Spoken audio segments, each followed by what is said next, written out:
Aliens, UFOs, and UAPs, they watched the skies and called them myths. Then the myths learned new names. UFO. Visitors from beyond. For as long as we have looked up, the question was simple. Are we alone? Now the question has changed. How long have they been here?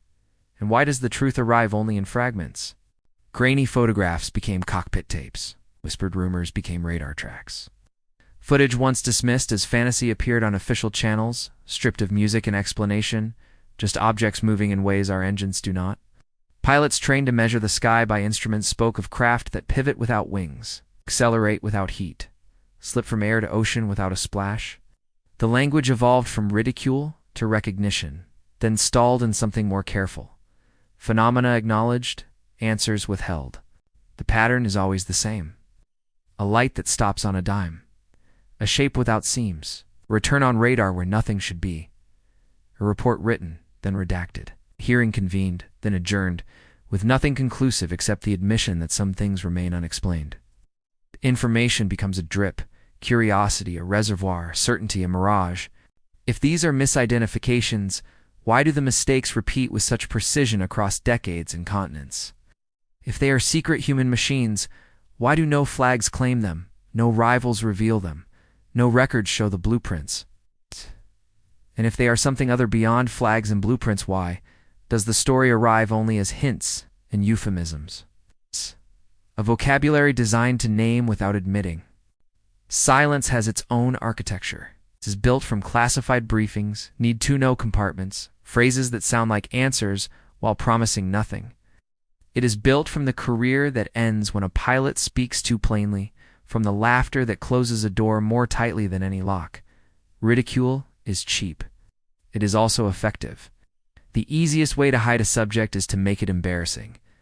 But the sky does not embarrass. It repeats. The same disks and ovals, same sudden angles, the same humming stillness, the same vanishing acts.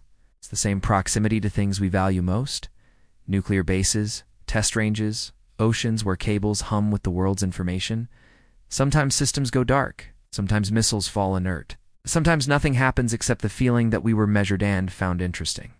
There is a second pattern, quieter than the first. Dreams that match other people's dreams. Rooms that do not smell of this world. Beings without expression, eyes that speak without sound, hours missing like torn pages. Explanations offered sleep paralysis, suggestion, memories trick sand, yet the details align where they should not. Perhaps the phenomenon is plural. Machines and mirages, probes and programs. Things born of our black budgets, moving beside things born of no budget at all. Perhaps the confusion is deliberate truth braided with fiction so tightly that pulling one strand turns the rest to knots. Controlled leaks shape belief. Carefully timed releases normalize the impossible. By the time confirmation arrives, we will feel we always knew. We live in an age that counts exoplanets by the thousands and measures atmospheres light years away. In such a universe, solitude is not noble. It is improbable. Life is not a miracle. It is a statistic. Intelligence may be rare, but rarity multiplied by infinity stops feeling rare. The cosmos is old. It's older than our engines, older than our empires, older than our need to be first. So what are we seeing? Visitors, wardens, neighbors, descendants, reflections, craft that folds space like paper, drones that surf gravity like a current, projections that touch perception without touching air. The more we reach, the more the answers retreat. The closer we get, the more the question turns. Are these intrusions into our world or glimpses into a larger one we barely inhabit? Listen to the way institutions speak. It's not denial anymore, not fully. The new language of unknowns, anomalies, domains. Resolution. Offices with serious names tasked to explain what explanations cannot hold. Deadlines promised, disclosures delivered like riddles. Enough to start the conversation, never enough to end it. If there is a vault, it opens by increments. If there is a program, it operates in daylight's shadow. If there is contact, it may not be with us in the open, but with those licensed to keep their mouths closed. Perhaps the public is not being kept from contact, but from context. Perhaps the question is not whether something is here, but who has the keys to speak for it. Notice the rhythms. Sightings clustered with eclipses and solstices. Objects lingering over reactors and silos. Flares of attention when politics wobbles. Silence when interest spikes too high. Notice the fiction that arrives first to make reality easier to swallow. Notice the laughter that fades when the footage is stamped with an official seal. In the end, the evidence feels like a mosaic seen too closely. Tiles of testimony, shards of video, slivers of paper, numbers that do not behave. Step back, and an outline forms. Step closer, and every piece can be doubted. That is how managed mysteries survive clear at a distance, deniable up close. So we keep looking up. We count the patterns, learn the new acronyms and the old stories. We acknowledge that not knowing is not the same as nothing.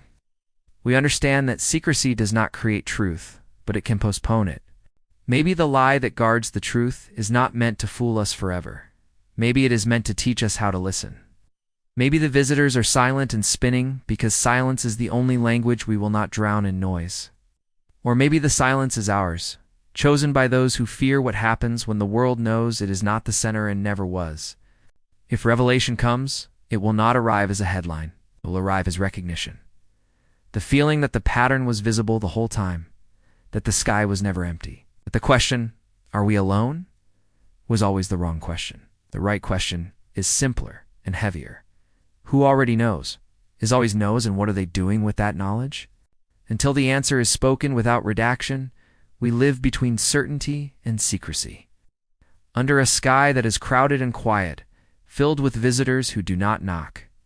Silent and spinning, waiting for us to decide whether truth is something given or something taken.